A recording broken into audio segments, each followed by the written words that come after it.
Hello, everybody. It's Rick. It is May the 16th, 2019. I do a video in the car. I haven't done that in a while. If anybody needs to reach me, my email is rick.rick0327@me.com. You're emailing me because you're interested in receiving my paperwork. In exchange for a gift. Okay, it's for child support only, not custody. Okay, not divorce, just child support. Okay, and keep it really brief. Okay, you know, a lot of you guys have been bamboozled, and it's not your fault. A child support agency from another state believes that they have what's called long arm jurisdiction.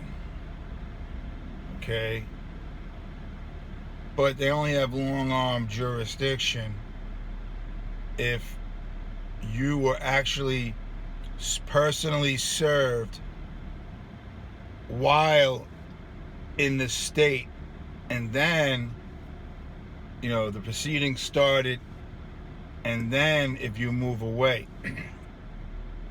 They don't have jurisdiction if you live, let's say, in an adjacent state, right? You live in Virginia, and let's say you live in West Virginia, okay, or you live in DC. They don't have jurisdiction over you. You have to be personally served in the state, okay, for them to get you. You have to have been in the state at some time.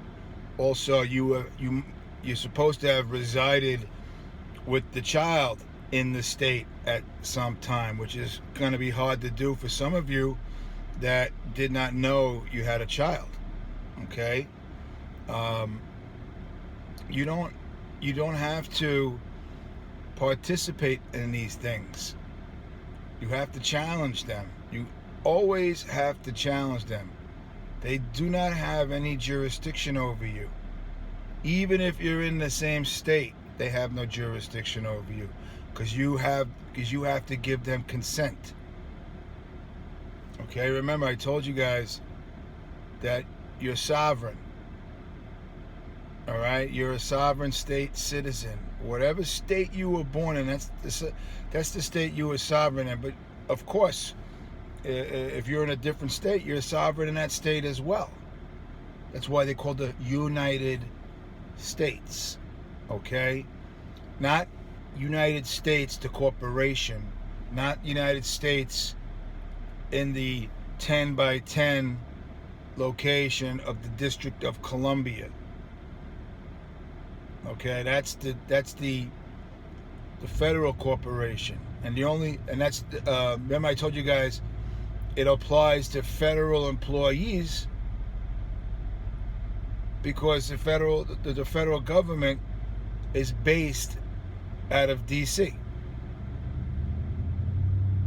So it's all these play on words, definitions.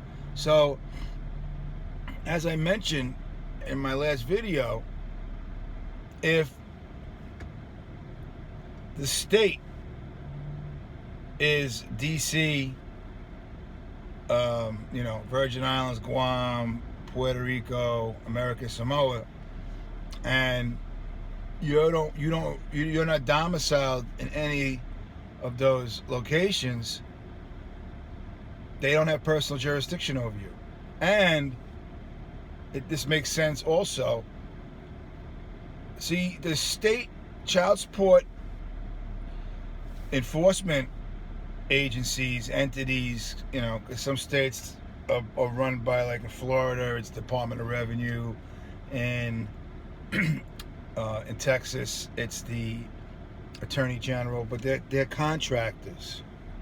They're contracted. And but they're not federal. They're not Title 4D.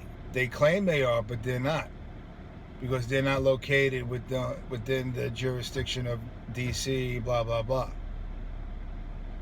And then, if you were to look at the definitions of 42 U.S.C., the Act, okay, the Social Security Act is 42 U.S.C.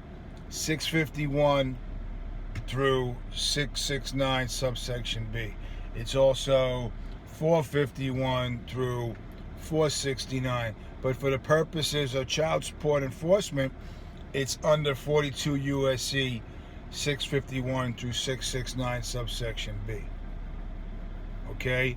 And the definitions are all pertaining to, remember, the Act. So it all pertains to benefits received for disabled people.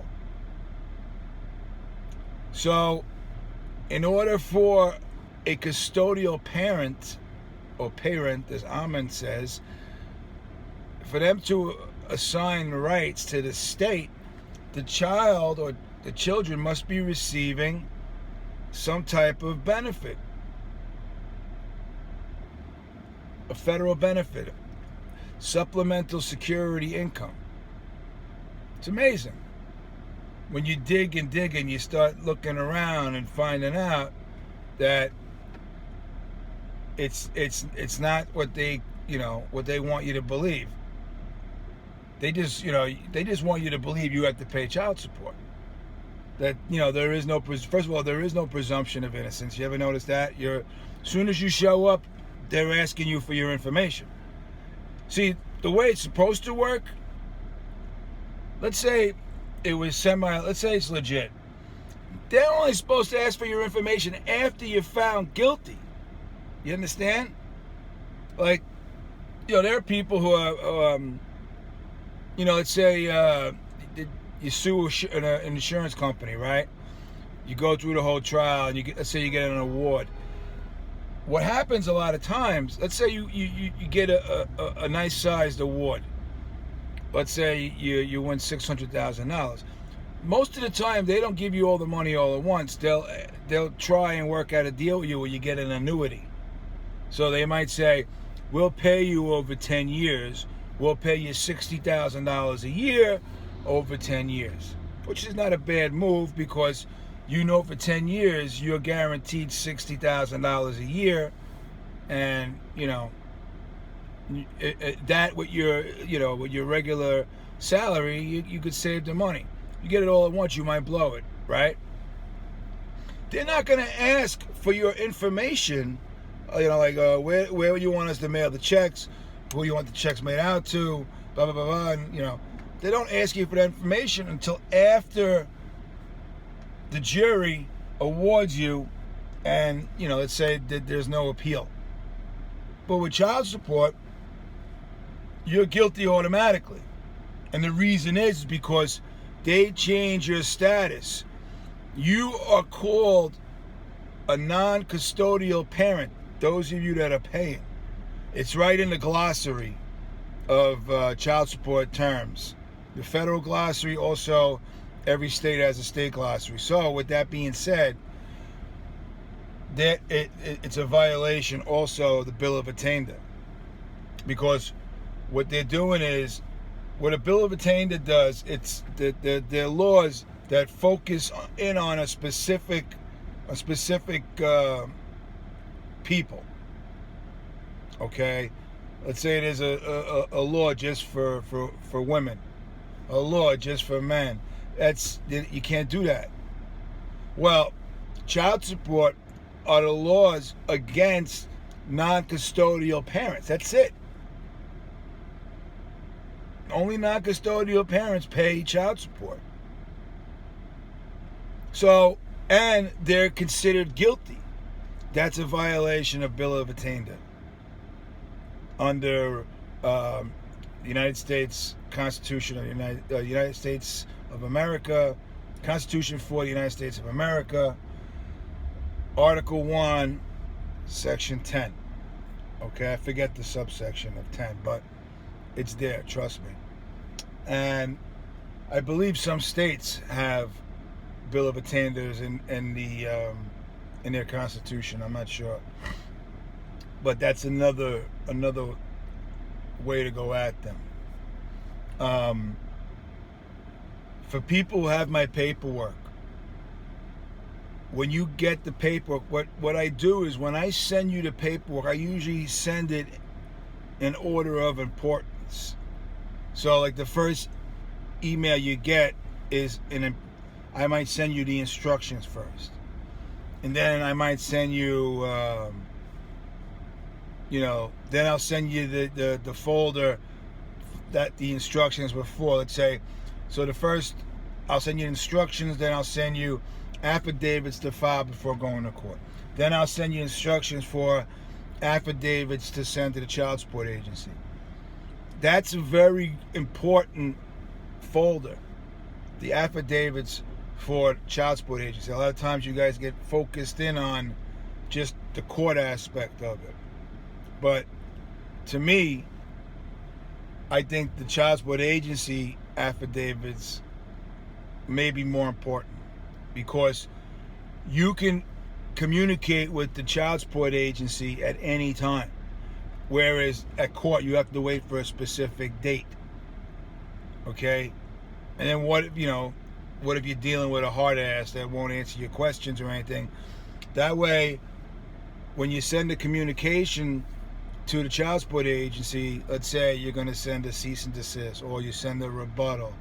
You're going to send, rebuttal demanding the right to view and copy records of the child support, debt, or interrogatories. Interrogatories are very important, and my interrogatories are really, really good right now. I mean, that's what I've been working on the last, week or so, and they have to answer it. A lot of times, they pull maneuvers. These attorneys, they'll claim.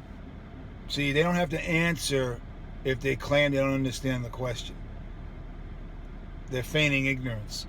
Also, sometimes they'll just flat out object, which they're not allowed to do, because the child support agency is receiving federal funds, right?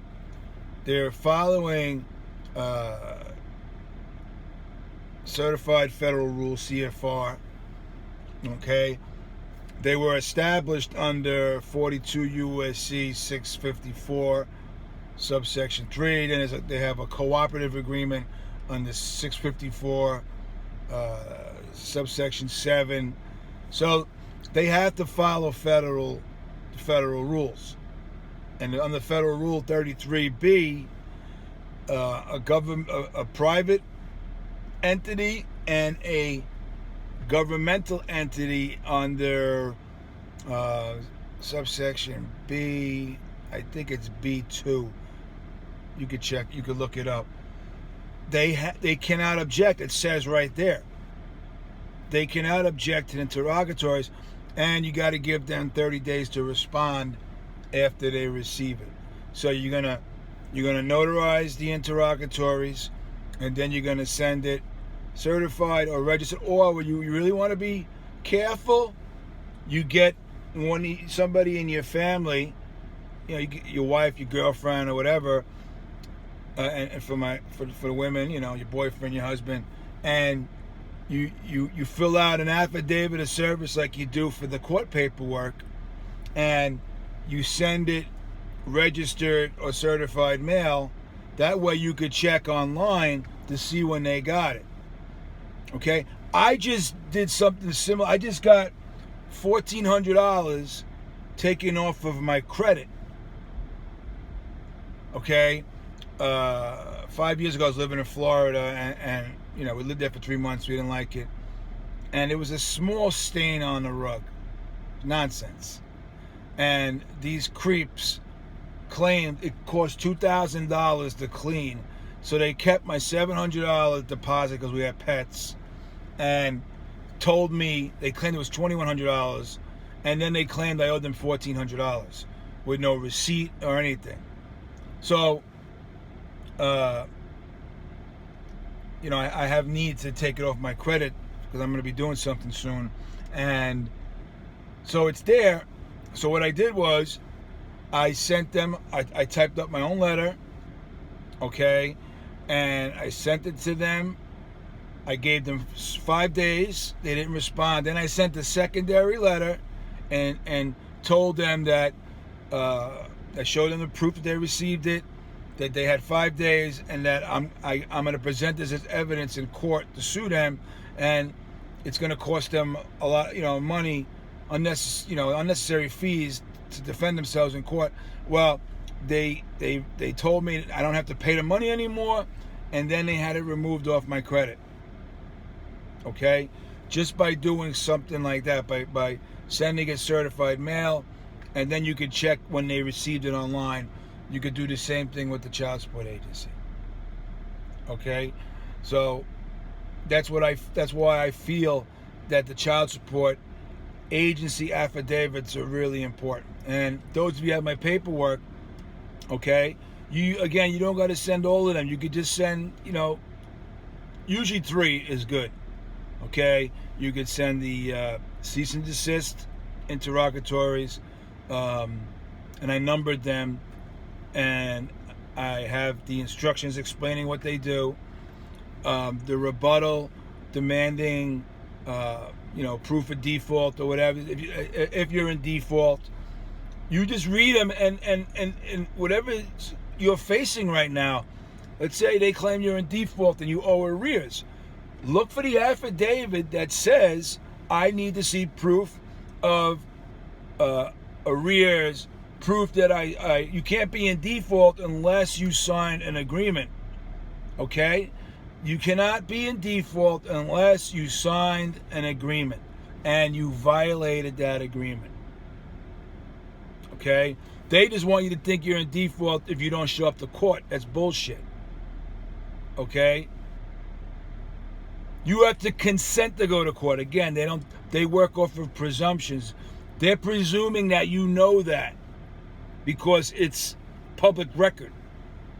So if it's public record, it's up to you to find out that you have to consent. So then when you show up, they figure, well, he didn't or she didn't contest. So they made a general appearance. I guess he's consenting. She's consenting. That's how it works. It's all based on presumptions, because the laws, it's really not. It's not positive law, but it's the law is there for you to check.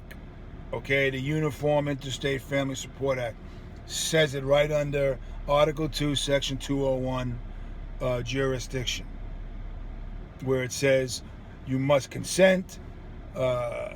You must contest, but if you make a general appearance, you're submitting to the jurisdiction of court. So obviously you're not going to do those things. Obviously you're going to contest. Obviously you're not going to consent, and obviously you're not going to submit to the jurisdiction of court. So the best way to do that is to submit paperwork telling them that. That way it's on the record. Okay? That's the reason why my paperwork is important. Okay? Let's say you have a court date coming up, and this is the reason why people are having trouble getting the paperwork past the clerks, because the judge is reading it. They know that because it says it right in the paperwork. I do not have to make an appearance because you do not have personal jurisdiction over me. I had a subscriber of mine, and I'm talking fast because I'm near the 20-minute mark. If anybody's still, listening and watching the video, because I know my car videos aren't that popular. But one guy, as soon as he started challenging personal jurisdiction, they started having audio problems because the hearings are audibly recorded. So they had to postpone the hearing because they claimed they were having audio problems. Okay? That's not a coincidence. That's how important personal jurisdiction is. Okay, so all right, I'm gonna stop the video at 20 minutes. Okay, I feel like we discussed some important things. Okay, pull out a piece of paper and write some of this down, especially if you have my paperwork. Okay, remember, you could send in the paperwork to child support at any time. Okay, even if you've been paying support for a while and you felt like they did you wrong. Okay, with the interrogatories, we're asking for proof of informed consent. Informed consent is you are being given the knowledge of what you're signing. Like, what, they're supposed to tell you why they need you. Think about this. If it's the law that you have to pay child support, why do they need your signature? Right? If you have to do it, why do they need your signature? They need your signature because they're tricking you, because they need your signature. They need your consent. Right there, I just made my case. Okay? All right, guys, listen, enjoy the rest of your day. I'll talk to you soon. Bye.